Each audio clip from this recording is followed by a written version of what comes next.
దేశంలో భారత్ బంద్ పిలుపుకు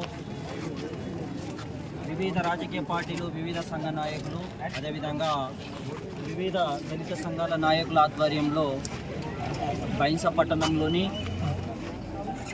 ఈ ర్యాలీని విజయవంతం చేసినటువంటి వివిధ రాజకీయ పార్టీల నాయకులందరికీ, అదేవిధంగా దళిత సంఘాల నాయకులందరికీ, ముఖ్యంగా భారతీయ బౌద్ధ మహాసభ అందరికీ కూడా ప్రత్యేకమైనటువంటి జైభీములు తెలియజేస్తున్నాము. ముఖ్యంగా మేము ఒకటే డిమాండ్ చేస్తున్నాము, ఏదైతే రాజ్యాంగాన్ని కూని చేసే విధంగా, రాజ్యాంగాన్ని తుంగలో దొక్కే విధంగా ప్రయత్నాలు చేస్తున్న ఏ ప్రభుత్వమైనా సరే, ఎన్డీఏ ప్రభుత్వమైనా సరే, యూపీఏ ప్రభుత్వమైనా సరే, అది ఏ ప్రభుత్వమైనా సరే, మా దళిత సామాజిక వర్గం సహించేది లేదు.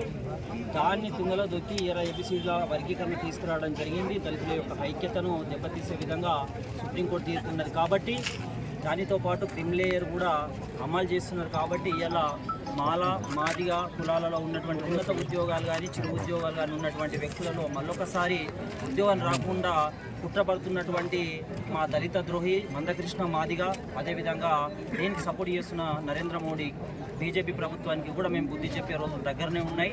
కాబట్టి ఏదేమైనా సరే మా విషయంలో, మా దళితుల విషయంలో ఐక్యతలో దెబ్బతీసి అటువంటి ప్రతి ఒక్కళ్ళకు కూడా మేము అవసరమైతే అసెంబ్లీలను ముట్టడిస్తాం, ఎమ్మెల్యేల ఇండ్లను ముట్టడిస్తాం, ఎంపీల ఇండ్లను ముట్టడిస్తాం, అవసరమైతే పార్లమెంటు కూడా ముట్టడిస్తాం మన దళిత సామాజిక వర్గం మొత్తం. కాబట్టి ఖబర్దార్ కొడుకులారా, ఇప్పటికైనా దళిత సామాజిక వర్గాన్ని ఐక్యమత్యంగా ఉంచే విధంగా మీరు చూడాలని చెప్పేసి, రాజ్యాంగానికి వ్యతిరేకంగా ఎటువంటి పనులు చేసినా కూడా కానీ దాన్ని మేము సహించలేమని చెప్పేసి కూడా మేము తెలియజేస్తున్నాం.